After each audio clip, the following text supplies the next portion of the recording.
Assalamualaikum, salam sejahtera dan selamat kembali semula ke channel Abang. Terima kasih sangat-sangat sudi nak dengarkan cerita yang Abang nak sampaikan hari ini. Jadi moga-moga cerita yang Abang sampaikan menjadi iktibar dan pengajaran di samping hiburan untuk Abang dan juga untuk semua. Jadi Abang sebelum mulakan cerita ada satu pesanan Abang nak sampaikan. Hari ini adalah hari Selasa kan.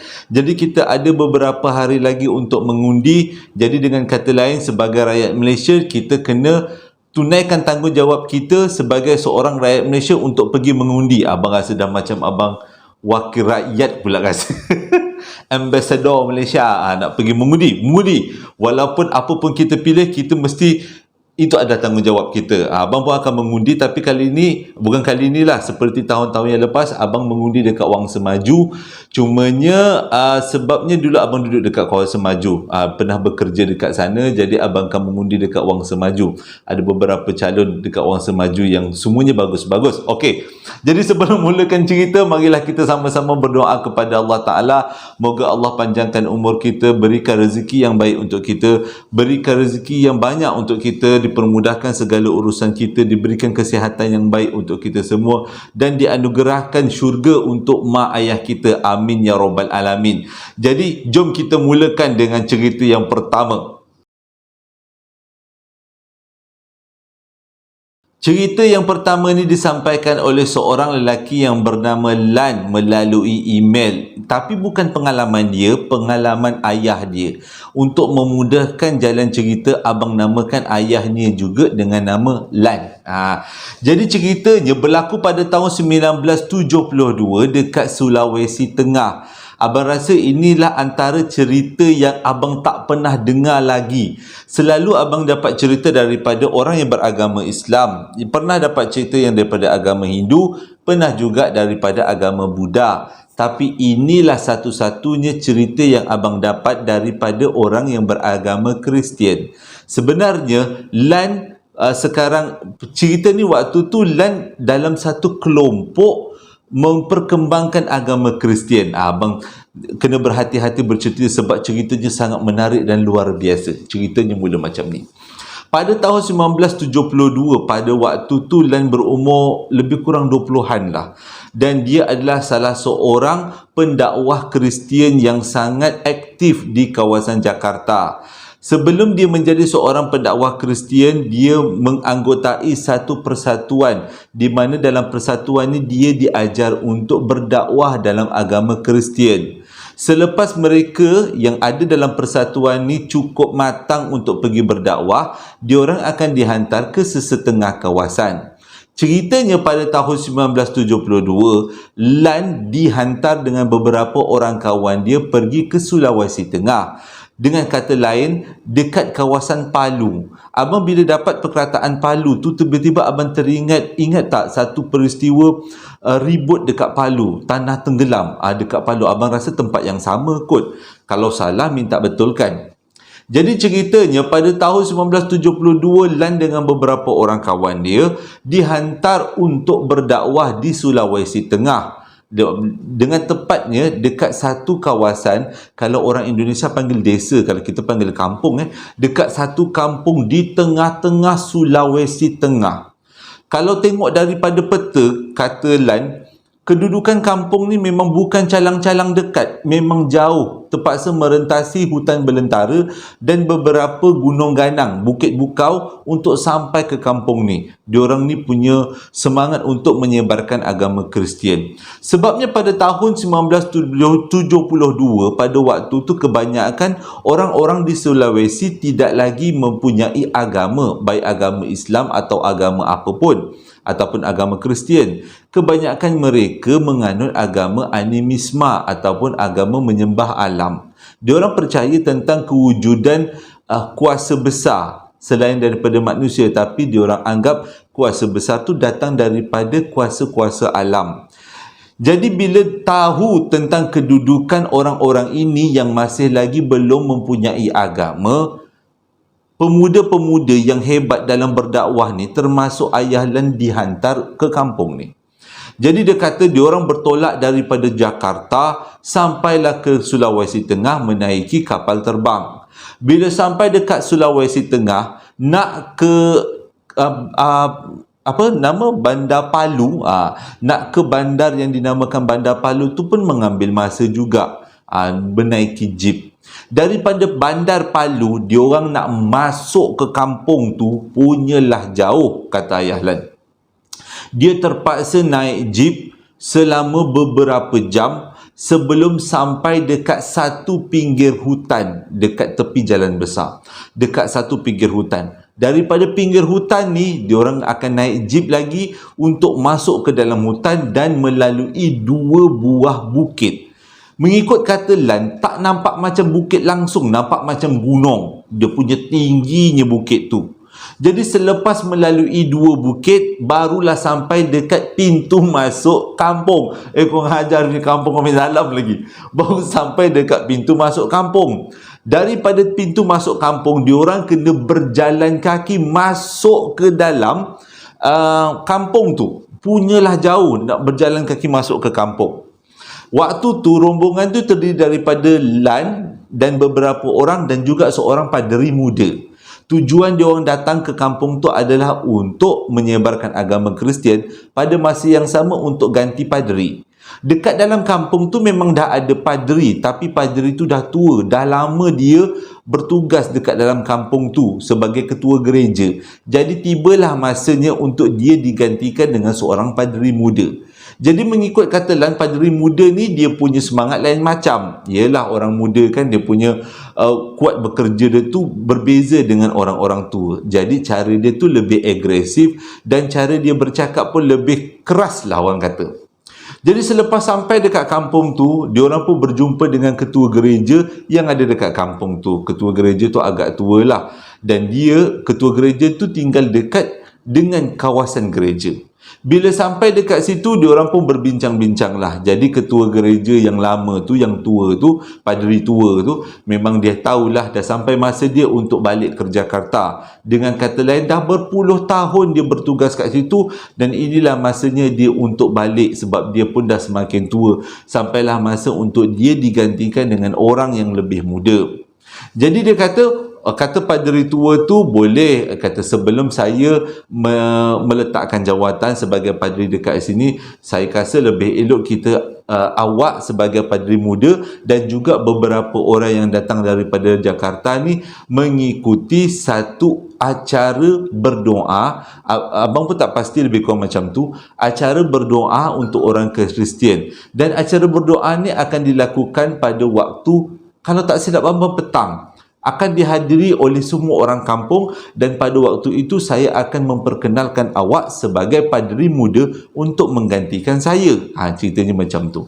Jadi gerombongan yang datang daripada Jakarta yang terdiri pada Ayah Lan dan juga kawan-kawan dia ni, okey dia, tak ada masalah. Jadi petang tu berkumpullah ramai-ramai.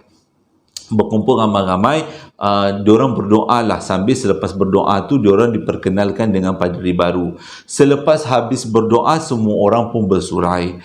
Jadi sebelum melanjut kepada aktiviti seterusnya, paderi tua terangkan kepada paderi muda dan juga rombongan yang datang daripada Jakarta. Dia kata dekat kampung ni tak sama macam Jakarta, tak sama macam tempat kita. Dekat sini semua orang kebanyakannya mengamalkan ajaran animisma. Walaupun mereka kebanyakannya dah pun beragama Kristian, tapi diorang punya kepercayaan kepada animisma tu, iaitu kepercayaan alam tu, makin tinggi. Maksudnya masih tinggi. Walaupun diorang pergi gereja, pada masa yang sama diorang letak persembahan ataupun korban dekat batu-batu, pokok-pokok yang diorang percaya mempunyai roh ataupun penunggu. Jadi dengan kata lain, setiap orang dekat dalam kampung tu memang ada pendamping. Dan pendamping diorang bukanlah pendamping-pendamping yang biasa. Semuanya pendampingnya luar biasa. Jadi bila dengar macam tu, Lan pun bertanya lah. Lan dengan paderi muda tu bertanya, apa yang dimaksudkan pendamping luar biasa? Paderi tua tu cakap, Mula-mula aku sampai dekat sini, aku ingatkan orang-orang kat sini orang-orang yang biasa. Maksudnya, dia tahu orang-orang kat sini mengamalkan saka-saka dan juga benda-benda pendamping macam ni. Tapi aku tak sangka bila pertama kali aku kumpulkan dia orang dekat dalam gereja untuk berdoa, dia orang semua menerima agama Kristian dengan baik. Tapi hari pertamanya dia kata, selepas diorang semua habis berdoa, diorang keluar daripada gereja dalam keadaan pelbagai. Ada yang berlari, ada yang berjalan, ada yang berlari macam kilat, dan tak kurang juga ada beberapa orang yang terbang. Keluar daripada tingkap gereja, puk, puk, puk, puk, terus terbang.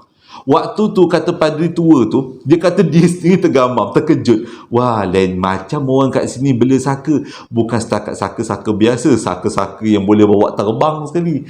Jadi itulah yang dibagi amaran kepada kelompok muda ni, padri muda ni. Jadi diorang pun tenganga dengar cerita daripada padri tua tu. Tak sangka orang dekat dalam pendalaman ni ilmunya luar biasa, pelik-pelik. Selepas diterangkan semuanya, waktu tu dah nak maghrib lah, dah senja kan. Di seberang jalan, di seberang berdepan dengan gereja tu ada satu batu besar. Jadi padri tua tu cakap, sebagai permulaan aku akan perkenalkan kau dengan seorang dukun yang menjadi dukun paling hebat dekat kampung ni. Orang jadikan dia sebagai tempat rujukan. Kalau masalah agama orang tanya dengan aku, dia kata, dia sebagai padri lah kan. Tapi kalau orang ni mengalami masalah yang bukan dengan agama, dia tanya dengan dukun ni. Semua orang dekat kampung ni memang mengkagumi dukun ni. Jadi petang ni aku kena bawa engkau jumpa dia sebagai tanda menghormati masuk tempat baru. Tapi masalahnya, walaupun dia ni padri, tapi dia ni perasaannya muda. Jadi cakapnya lebih bersemangat kan. Jadi petang tu padri tua tu pun bawa lah padri muda dan juga ayah Lan dan kawan-kawan yang datang daripada Jakarta tu pergi ke batu besar yang terletak berdepan dengan gereja. Dekat atas batu besar tu ada seorang tua tengah bersila. Abang bayangkan macam tu sebab dia kata ada seorang tua petapa, dia kata dukun dah gitu. Jadi dia kata dekat atas batu tu ada seorang tua. Lepas tu dia pun, padri tua tu perkenalkanlah, ini adalah padri baru yang akan gantikan saya. Jadi kalau ada masalah-masalah agama bolehlah tanya dengan dia. Jadi dukun tu pun ngangguk-ngangguk dengan, dan dia pun bersalamanlah dengan padri muda tu. Jadi bila padri muda tu tengok orang tua tu macam seolah-olah perlu dibimbing, pada waktu tu juga dia bagi ceramah agama free dekat dukun tu. Dukun tu panjang kecil besar je padri ni. Pada waktu tu padri tua dah mula buat isyarat mata. Isyarat mata tu menunjukkan jangan melebih-lebih, kau ni kat tempat orang, baru nak masuk, kau pula baru lagi, muda lagi, yang kau berdepan ni dengan orang tua, bomoh pula tu. Dia buatlah isyarat-isyarat mata macam tu. Tapi padri muda ni memang tak faham. Oh, lagi dia panjangkan lagi khutbah, dia kata. Kukak, pakcik kena datang. Walaupun pakcik ni bomoh, pakcik kena datang kat gereja, gini lah, kena berdoa lah, gini macam ni. Tinggalkanlah ini semua amalan-amalan, gitulah, dia kata. Abang bayangkan macam tu. Bomoh tu dengar je, dia tak cakap, dia dengar je apa yang padri muda tu cakap. Dah sudah tu dia cakap, anak muda, saya suka dengan cara kamu yang lantang dan keras, tapi tidak boleh diamalkan selalu kerana hati setiap orang semuanya berbeza-beza. Hati saya berbeza, hati anak buah saya berbeza. Jadi dia kata kalau nak lama duduk dekat sini, perlulah menghormati satu sama lain. Betul juga orang tua tu cakap, walaupun dia dukun, masuk kandang kambing mengembik, masuk kandang lembu mengembu, mengaum. Itu kalau kandang rimau lah, kandang rimau mengaum. Jadi dengan kata lain, itu nasihat seorang tua yang bagus kan. Okeylah, bila dah sudah diorang berbincang-bincang, diorang pun bersalam-salaman. Sebabnya diorang nak minta izin, nak bawa ni padri tua ni pergi ke pekan Palu untuk dihantar balik ke Jakarta. Yang pergi tu, yang menghantar tu termasuklah ayah Lan dan juga padri muda dan juga beberapa orang tempatan dan juga gerombongan yang datang dari Jakarta tu.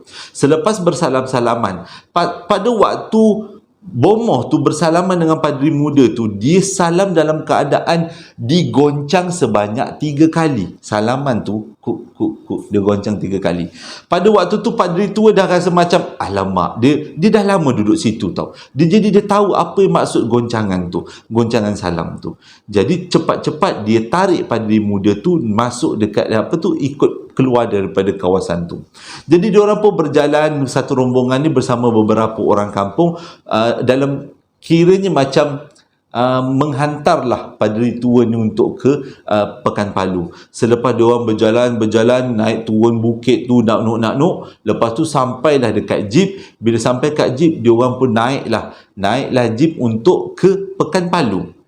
Jadi dalam perjalanan tu tiba-tiba padri muda ni mengaruk. Mula-mula dia kata cakap panas lah, dia kata dia tak tahu dia panas.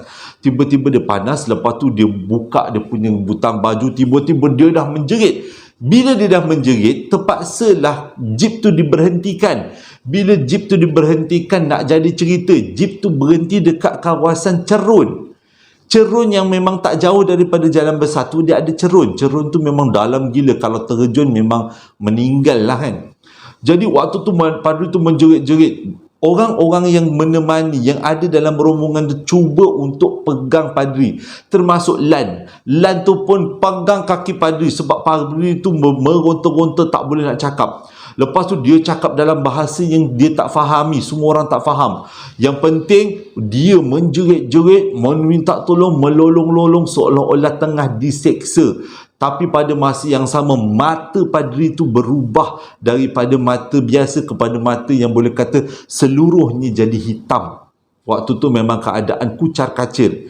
Semua orang cuba menenangkan padri muda tu tapi tak berjaya. Padri muda tu mula bergerak, walaupun dipegang dengan ramai orang, dia mula bergerak ke arah cerun. Pada waktu tu si padri tua tak boleh nak buat apa dan dia hanya membacakan kitab Injil dan doa-doa yang dia tahu untuk mohon kepada Yang Maha Kuasa supaya memberhentikan perkara ni. Jadi pada waktu tu padri tua bacalah dia punya kitab Injil, kitab Bible tu, tapi padri muda tak mengalah, terus juga dengan suara yang garau, dengan keadaan waktu tu huru-hara, orang cuba pegang, dia tetap juga berjalan kat cerun. Dah bila sampai dekat cerun, padri muda yang tengah kena rasuk ni, dia lemparkan semua orang yang pegang dia, termasuk Lan. Lan waktu tu pegang kaki padri tu dengan selamba-selamba badak. Lan tu kena terajang dengan padri tu, tercampak dia jauh 3 meter jauhnya. Yang pegang tangan kanan, yang pegang tangan kiri, semua pun tercampak-campak. Sekarang ni tinggal padri tu saja dekat tepi cerun. Bila-bila masa padri tu boleh terjun ke dalam cerun tu. Tapi dengan dia nak jadikan takdir lah kan, tiba-tiba padri tu lembik jatuh pengsan. Dan bila padri tu jatuh pengsan, semua yang ada yang nampak kejadian tu cepat-cepat bawa padri tu masuk dekat dalam jeep dan terus tinggalkan kawasan tu sampai dekat Pekan Palu. Bila sampai dekat Pekan Palu, dia orang pun tidur dekat Pekan Palu dalam satu malam, sebabnya takut-takut terjadi benda-benda buruk pada padri muda ni. Jadi selepas padri muda tu sedar, barulah padri tua tu bagi tahu pada padri muda dan juga rombongan-rombongan yang datang. Rupanya dia kata, selama ni dia kata engkau tersalah cakap dengan orang tua. Dia beritahu padri muda tu apa kesalahan dia. Tersalah cakap dengan orang tua. Waktu akhir sekali kita nak berpisah, kau perasan tak, dia kata, Tok Bomoh tu pegang tangan kau dan henjakkan tangan kau sebanyak 3 kali. Padri muda tu kata, betul. Sebenarnya dia tengah memindahkan kadam dia ke badan kau, dan kadam itulah yang telah merasuki engkau. Tujuannya adalah untuk memberi amaran. Jangan sekali-kali mulut tu cabul bila masuk tempat orang. Jangan ingat awak tu pandai, sebab awak tak tahu sebenarnya apa yang ada dekat kawasan tu sebagai orang baru. Jadi ini menjadi pengajaran untuk padri muda tu supaya lebih bersabar dan memahami situasi keadaan orang di sekitar. Jadi selepas peristiwa tu, padri tua pun balik dekat Jakarta. Padri muda tak mengalah, dia balik semula kat kampung tu dan menjadi padri di kawasan kampung tu selama puluhan tahun. Dan akhirnya selama padri muda tu berada dekat kampung tu, dia menjadi seseorang yang sangat membantu rakyat-rakyat yang ada dekat situ dalam segi agama. Jadi peristiwa ni tamat dekat situ, dan Bapak Lan dan Lan pun baliklah ke Jakarta selepas habis menghantar padri muda tu. Dan selepas tu peristiwa selanjutnya, Lan bertemu dengan seseorang yang beragama Islam, dan Lan menukar agamanya kepada agama Islam, dan berkahwinlah, dan lepas tu dapat anak lah yang namanya Lan juga yang abang gunakan ni. Jadi pengajarannya kat sini adalah, kita tinggalkan soal agama dulu. Pengajarannya kat sini adalah bila kita berada dekat tempat orang, kita kena hati-hati. Hati-hati yang sesungguhnya, sebab kita tak tahu sebenarnya apa yang berlaku dekat tempat tu. Kita sebagai orang baru, macam abang kan, abang muda pula dah. Yelah, abang ni dah dikategorikan orang tua. Bila tengok orang muda yang terlalu agresif, kadang-kadang takut juga kan, tengok agresif sangat budak-budak ni kan. Kita tak naklah macam tu. Budak-budak muda, mana-mana yang muda dengar cerita ni, ambillah pengajaran. Kalau kita pergi tempat orang, kita kena tengok keadaan sana, dan kita kena ikut cara orang sana supaya tidak berlaku apa-apa kecelakaan di kemudian hari. Cerita yang kedua ni disampaikan oleh seseorang, tetapi tak pula dia beritahu kat abang nama dia. Cuma dia kata dia sampaikan cerita lah. Dia sampaikan dua cerita, dan abang nak sampaikan kedua-duanya pengalaman dia. Yang itu, pengalaman pertama dia berlaku dekat PLKN di negeri Pahang. Abang letak nama dia Syam. Kes ni berlaku lebih kurang tahun 2000-an. Lebih kurang 2000. Kalau abang tengok susul galur cerita, lebih kurang 2009, 2008 lah macam tu. Pada waktu tu Hisham dapat berjaya masuk ke PLKN punya program yang terletak dekat Pahang. Jadi dia kata waktu tu dia seronok sangat dapat berjumpa dengan kawan-kawan yang ramai, dapat berjumpa dengan pelbagai kaum dalam satu dom. Dalam satu dom dia orang tidur beramai-ramai, maknanya kereta lah, katil dia orang berhadapan satu sama lain. Mula-mula sampai dekat situ tak ada masalah, kata Hisham, okey je. Tapi bila malam kedua, mulalah beberapa gangguan berlaku. Siapa-siapa yang tahu cerita ni boleh komen kat bawah. Pada satu malam tu, dia kata lebih kurang dalam satu minggu yang sama, Lan pula dah, Hisham cakap malam tu dia mimpi. Dia nampak dekat atas almari ada satu makhluk, giginya tajam seolah-olah macam toyol. Cumanya dia kata kalau toyol kecil, ini tak, kaki panjang, tangan panjang, kepala bulat, tapi dia punya telinganya agak runcing, giginya tajam. Ini dalam mimpi ni. Jadi dia kata waktu tu dalam tidur dia berpeluh-peluh. Dia cuba bergerak tapi tak boleh. Dia tahu dia tengah mimpi tapi dia tak boleh nak buat apa. Dia nampak makhluk tu turun daripada almari dan pergi dekat katil dia dan hisap darah dekat jari dia. Pada waktu tu dia tak boleh nak buat apa, dia biarkan benda tu hisap, tapi sakitnya memang teramat sakit sangat. Dan akhirnya tiba-tiba dia cuba juga untuk sedarkan diri dia, dan dia betul-betul berjaya bangun daripada katil. Waktu dia bangun daripada katil, benda pertama yang diperiksa adalah ibu jari kaki. Tapi bila dia tengok dekat kawasan ibu jari kaki, memang betul-betul ada kesan gigit. Pada waktu tu dia terfikir, itu adakah mimpi atau betul-betul?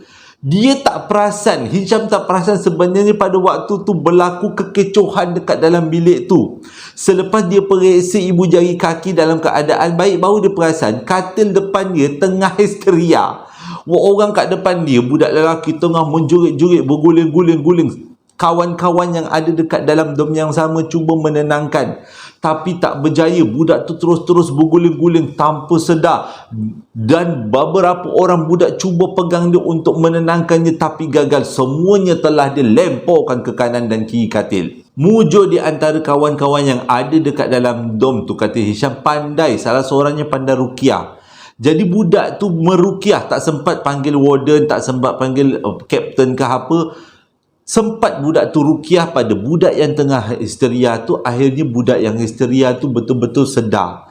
Dia lega. Dan bila kawan-kawan tanya, kenapa kau mengaruk-ngaruk ni? Dan dia jawab satu jawapan yang sangat tak selesa pada malam tu.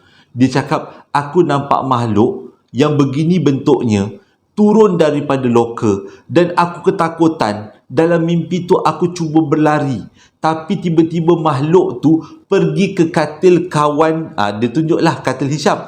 Pergi ke katil Hisham, lepas tu dia hisap ibu jari kaki Hisham punya darah tu dekat ibu jari kaki Hisham.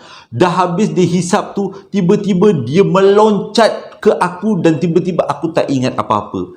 Rupanya, dengan kata lain, selepas dia hisap darah dari ibu jari kaki Hisham, dia merasuk si kawan Hisham yang ada dekat depan katil. Tapi pada waktu tu keadaan jadi sangat seram. Walaupun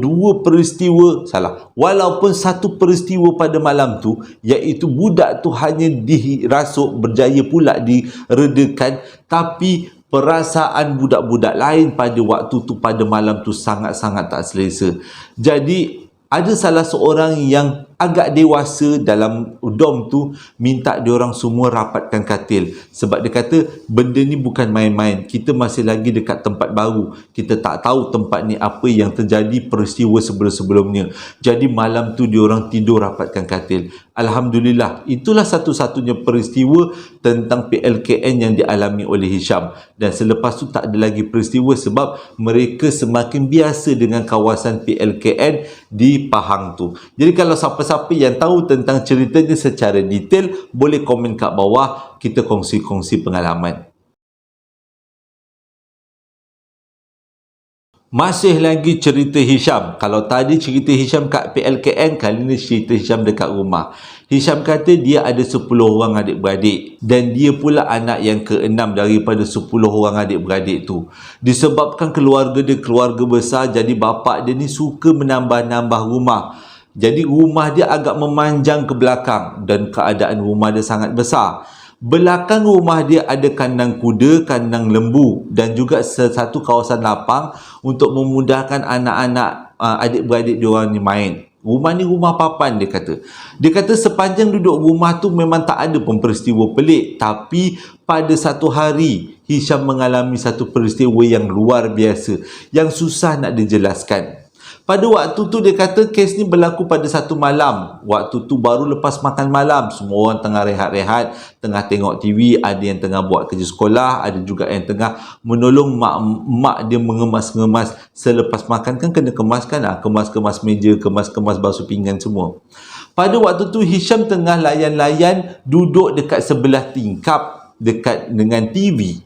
Dengan kata lain, dia memang malas nak buat apa-apa, nak tolong pun malas, nak buat apa pun malas, melayan perut yang tengah kenyang. Pada waktu tu dia okey je, tak ada masalah apa-apa.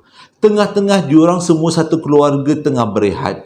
Tiba-tiba diorang dengar daripada belakang kandang. Ni bukan malam sangat tau, dia awal-awal malam. Dia dengar dekat kandang belakang tu, lembu berbunyi, kuda berbunyi. Bunyinya macam seolah-olah macam nampak sesuatu yang pelik. Pada waktu tu, dia biarkan aja. Bapa dia cakap mungkin ada musang yang masuk, yang mengacau, ataupun diorang nampak mungkin ada ular yang masuk dekat kawasan kandang yang menyebabkan binatang-binatang tu semua buat bunyi. Tapi bunyi yang dihasilkan kuda dengan lembu kat belakang tu tak surut. Makin galak. Itu bukan bunyi lembu, itu macam bunyi monyet kan. Mok macam tu. Macam bunyi kuda macam tu. Jadi bunyinya makin kuat sampaikan semuanya berpandang pada ayah dia. Minta ayah dia buat sesuatu. Tapi ayah dia kata, relax, tak ada apa-apa. Kampung kita ni bukan ada apa-apa pun. Itu semua mungkin ular kot yang masuk. Kena pijak dengan lembu tu, matilah ular tu nanti. Ular pun takut nak berlengkar-lengkar dekat kaki lembu. Sebab lembu kan besar, kuda kan tinggi kan. Jadi ular pun takut. Dia kata jangan risau. Jangan risau. Tapi tengah dia orang, lupa abang nak beritahu, sambil dia orang tengok TV, sambil dia orang rehat dekat rumah tu, dia orang buka pintu tau. Dia orang buka pintu, biasalah rumah kampung kan. Jadi dia kata tengah-tengah rehat tu tiba-tiba bunyi lembu dengan kuda tadi senyap. Bila senyap tak ada okey, tak ada masalah. Oh, mungkin ular tu dah pergi, dia kata, atau musang tu dah pergi daripada situ. Tiba-tiba diorang nampak lembu-lembu dan kuda diorang bergerak melintasi pintu yang terbuka. Jadi diorang ni yang dalam rumah tengah tengok TV, bila pandang dekat pintu, apa hal pula lembu-lembu dengan kuda ni bergerak daripada kawasan belakang rumah ke depan rumah. Tapi yang peliknya, lembu-lembu dengan kuda ni senyap aja. Dia bergerak dalam keadaan yang berdisiplin, lebih kurang lah Jadi senyap aja dia bergerak. Jadi yang member-member ni, adik-beradik Hisham, mak bapak dia semua tengok lah lembu macam tergamam tau. Kenapa pula dia ni bergerak beramai-ramai ke depan? Habis je lembu-lembu dengan kuda tu bergerak, dia orang baru perasan dekat belakang lembu dengan kuda tu, maksudnya bila lembu dengan kuda tu dah habis, tiba-tiba melintas satu makhluk berjubah yang tinggi bergerak di belakang, seolah-olah menunda kuda dan juga lembu tu, dan dia bergerak melintasi depan pintu dan ke depan. Pada waktu tu semua orang tergamam. Apa benda tu? Jadi si bapak Hisham ni tak lengah-lengah, dia terus capai lampu suluh, lampu picit, dia turun ke bawah rumah, tengok sebenarnya siapakah lelaki yang berjubah tu dan macam mana keadaan lembu dengan kuda dia. Sesuatu yang sangat luar biasa. Lembu dengan kuda dia masih lagi ada dekat dalam kandang. Dan bila bapak dia pergi dekat depan cari lelaki berjubah, tak ada pun lelaki berjubah dekat kawasan depan halaman rumah. Jadi yang diorang nampak selama tadi tu apa benda? Memang nampak jelas kuda lembu, memang nampak. Bukan lembu orang lain, bukan kuda orang lain. Memang diorang punya. Tapi kenapa bila dia periksa semula, lembu dengan kuda tu memang ada dekat kandang. Jadi siapa yang melintas? Dalam banyak-banyak peristiwa sewaktu dia duduk dekat rumah tu, kata Hisham, itulah peristiwa yang paling pelik yang dia sekeluarga pernah alami.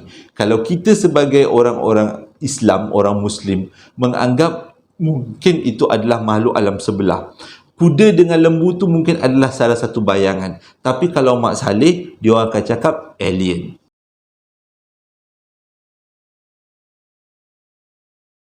Terima kasih sangat-sangat sudi dengarkan cerita yang abang sampaikan. Moga-moga cerita kali ini menjadi iktibar dan pengajaran untuk semua. Menarik ceritanya kan? Jadi terima kasih juga pada yang dah membeli baju, sambal lara dan juga perapan sate.